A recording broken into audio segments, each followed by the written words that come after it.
शरद पवार यांच्या राष्ट्रवादीमध्ये फूट पडण्याची शक्यता आहे। भाजपकडून पवारांच्या आमदार आणि खासदारांना गळाला लावण्याचे प्रयत्न सुरू असल्याची माहिती सूत्रांकडून मिळतेय।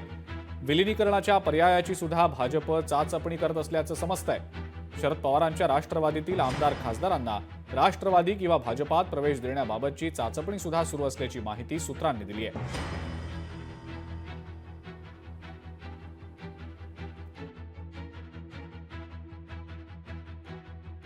अजित पवार गटाला मंत्रिपद केंद्रात यासाठी नाही, कारण मंत्रिपदाचा जो केंद्रात फॉर्म्युला ठरलेला, मला वाटतं 6 खासदारांमागे एक, तर माझी अशी माहिती आहे की प्रफुल्ल पटेल किंवा अजित पवार गटाला सांगितले तुम्ही पवार साहेबांचे 5 खासदार फोडून घेऊन या, तेव्हा तुमचा 6चा कोटा पूर्ण होईल आणि मग तुम्हाला मंत्रिपद देऊ।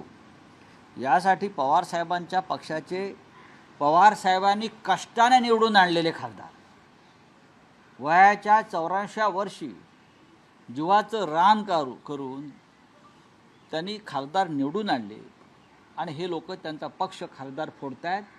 फुटणाऱ्याला लाज वाटली पाहिजे, कोणी असते। जय पराजय होत असतो, एवढं खचून जाण्याची गरज नाही।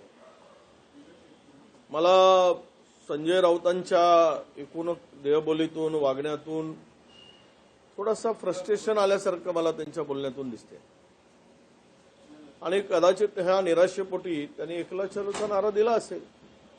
ज्यांचा त्यांचा पक्ष आहे, त्यांचे स्वतंत्र विचारधारा आहे, त्यामुळे त्यांनी स्वतंत्र लढायचा निर्णय घेतला असेल तर तो त्यांचा अधिकार आहे।